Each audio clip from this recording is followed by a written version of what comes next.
يعلم ما بين أيديهم وما خلفهم ولا يحيطون به علما۔ آج سورہ طٰہٰ کی آیت نمبر 110 سے بیان ہے۔ اس کو وہ سب معلوم ہے جو لوگوں کی آگے ہے اور لوگوں کے پیچھے ہے، اور لوگ اس کے علم کا احاطہ نہیں کر سکتے۔ اب اس سے مراد یہ ہے کہ یہ جو چیز فرمائی گئی ہے کہ اس کو وہ سب کچھ معلوم ہے جو لوگوں کے آگے ہے اور لوگوں کے پیچھے ہے، اور لوگ اس کے علم کا احاطہ نہیں کر سکتے۔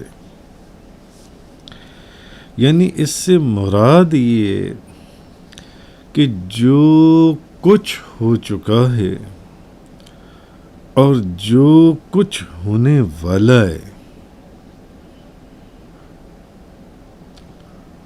وہ سب اس کے علم میں۔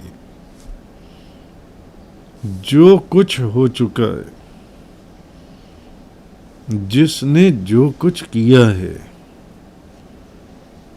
اور جو کچھ ہونے والا ہے اور جس نے جو کچھ کرنا ہے،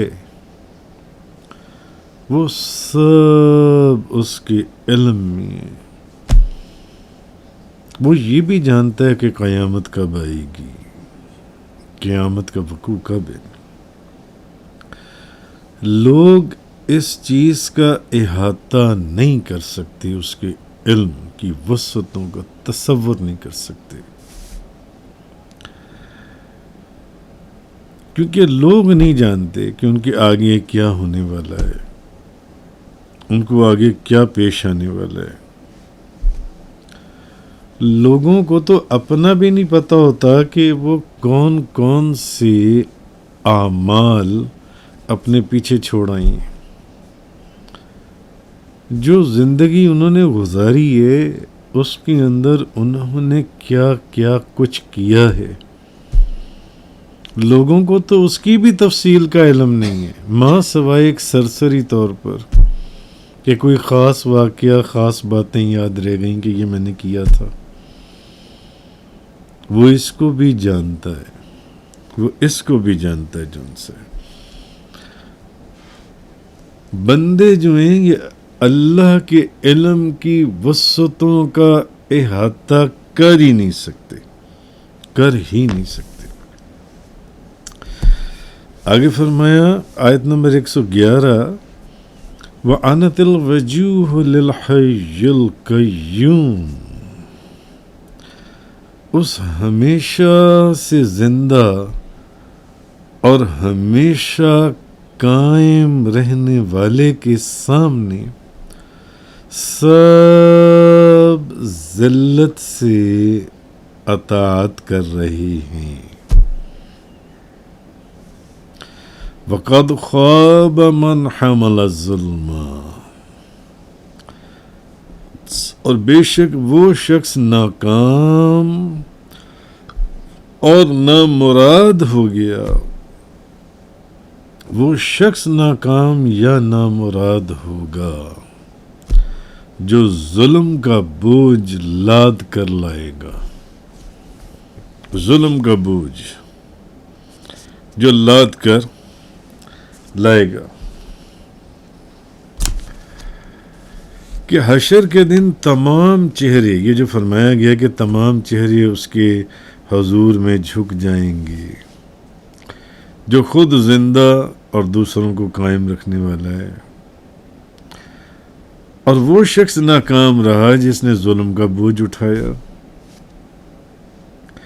اب حشر کے دن تمام چہرے خدا کے حضور میں جھک جائیں گے، تمام چہرے،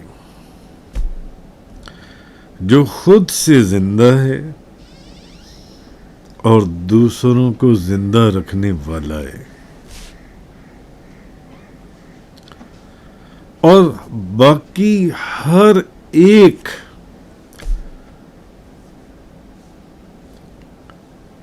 نہایت عجز اور نیاز کے ساتھ اس کی بارگاہ میں حاضر ہوگا.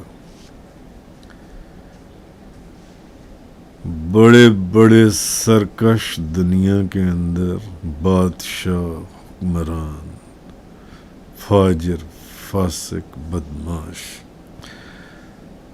اس دن کسی کے اندر کوئی سرکشی نہیں رہے گی، کسی کے اندر. اور اللہ تعالیٰ کے قہر اور جلال اور اس کی حکومت کا اس دن ایک مکمل ظہور ہوگا کہ تمام چہرے اس کی بارگاہ میں جھکے ہوں گے.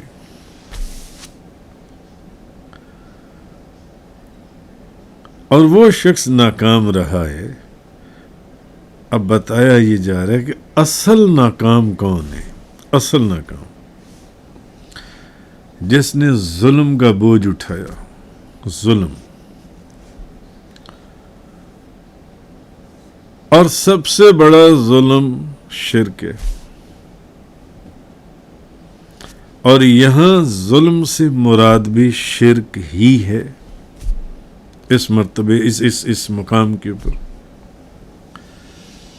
کیونکہ شرک سب سے بدترین ظلم ہے، سب سے بڑا ظلم ہے شرک. تو جو اس ظلم کے بوجھ کے تلے دبے ہوئے قیامت والے دن آئے گا کہ یہ سب سے بڑا ظلم ہے. جو شخص، جو بندہ اللہ کے ساتھ شرک کرتا رہا، کسی کو اس کا شریک ٹھہراتا رہا، اصل تو نامراد یہ شخص ہے. باقی تو جو بھی ظلم ہے وہ ایک نہ ایک دن بخش دیے جائیں گے اگر شرک نہیں کیا تو. اپنی اپنی سزا پانے کے بعد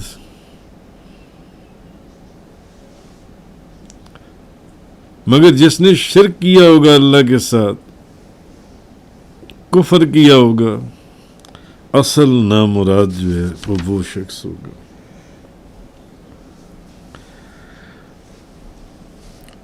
یعنی یہ وہ شخص ہے جو ثواب سے مکمل محروم ہوگا، مکمل محروم ہوگا. ورنہ ظلم تو وہ لوگ بھی کرتے ہیں جو گناہ کبیرہ کرتے ہیں اور پھر اس پر توبہ بھی نہیں کرتے، وہ بھی تو ظلم ہی کی ایک قسم ہے. جو گناہ پر گناہ کیے جاتے ہیں یا گناہ کبیرہ کرتے ہیں اور اس گناہ کے اوپر توبہ بھی نہیں کرتے اللہ کی بارگاہ میں،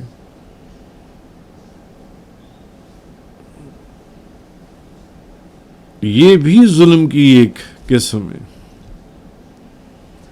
مگر اصل ظلم یہ ہے جس نے اس کے ساتھ، جس نے شرک کیا یا اس کے ساتھ کسی کو شریک کیا.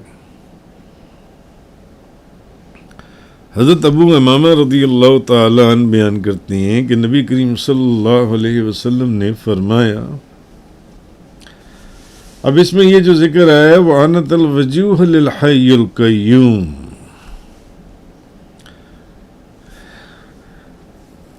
کہ اسم اعظم کیا چیز ہے. لوگ اسم اعظم کی تلاش میں رہتے ہیں کہ ہمیں اسم اعظم مل جائے، اسم اعظم مل جائے، مجھے اسم اعظم کا پتہ چل جائے.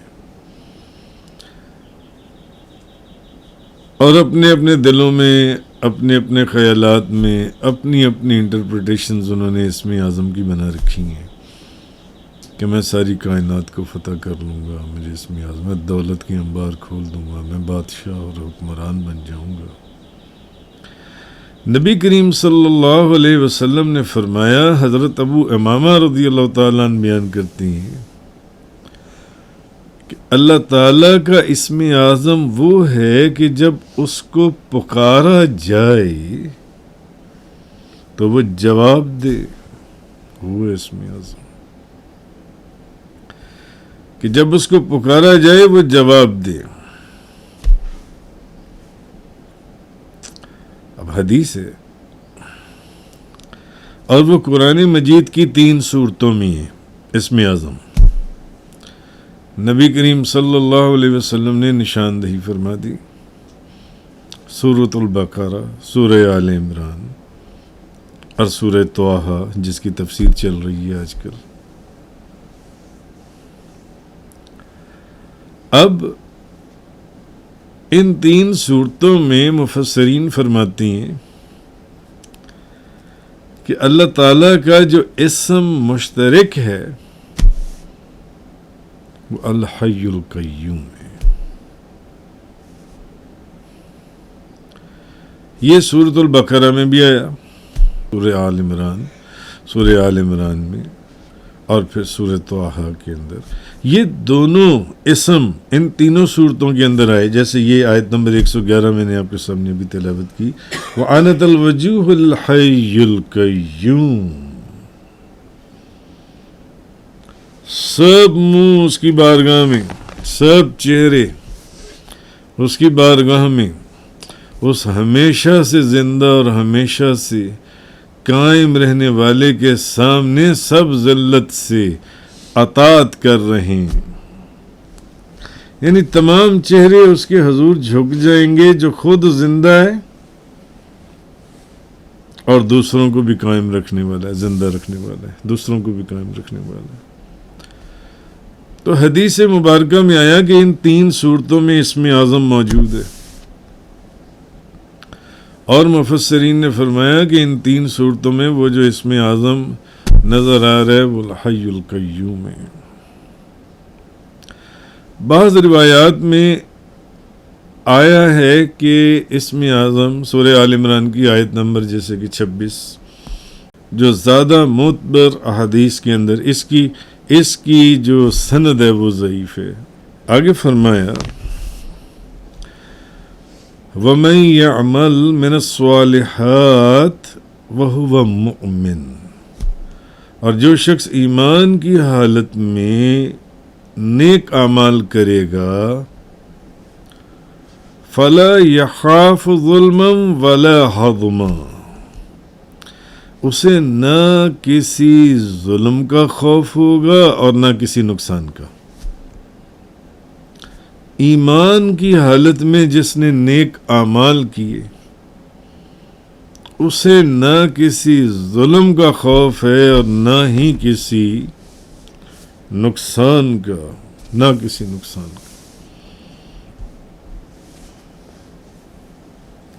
اب قیامت والے دن مومنوں کا حال بیان کیا جا رہا ہے. اور ظلم کے معنی میں پہلے بھی اپنے کئی لیکچرز کے اندر بیان کر چکا ہوں کہ کسی چیز کو ایسی جگہ پر رکھنا جو اس کی جگہ نہ ہو.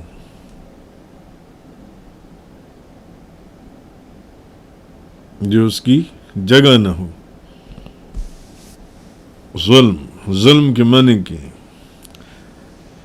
مثلا کسی شخص کو بغیر کسی جرم کے سزا دی جائے، یہ بھی ظلم ہے. بغیر کسی جرم کے اس کو سزا دے دی جائے، یعنی کسی چیز کو ایسی جگہ پہ رکھنا جو اس کی جگہ ہی نہ ہو. بھئی جس کا کوئی جرم ہی نہیں ہے اس کو سزا کس چیز کی، وہاں پر سزا کیوں رکھی گئی؟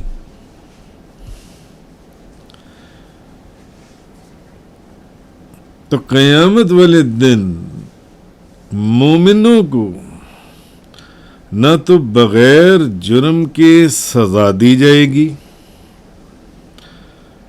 اور نہ ان کے ثواب میں کوئی کمی کی جائے گی. جس ثواب کے وہ حقدار ہیں اگر وہ ثواب بھی انہیں نہ دیا جائے تو یہ بھی ظلم ہے.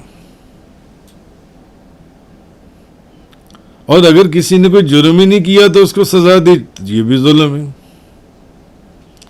تو قیامت والے دن مومنوں کو نہ تو بغیر جرم کے سزا دی جائے گی اور نہ ان کے ثواب میں نہ دینا تو دور کی بات کسی قسم کی کمی کی جائے گی. جیسے کہ سورہ جن کے اندر آیا ہے، اور جو شخص اپنے رب پر ایمان لائے گا اسے کسی نقصان کا خطرہ ہوگا نہ کسی ظلم کا. جو بندہ اللہ کے اوپر ایمان لے آیا اس کو کسی نقصان کا خطرہ نہیں ہے اور نہ اس کو کسی ظلم کا خطرہ ہے. وآخر الدعوانا الحمدللہ رب العالمین. تفسیر قرآن کا یہ لیکچر انگلش میں سننے کے لیے براہ کرم ڈسکرپشن میں موجود لنک پر کلک کریں.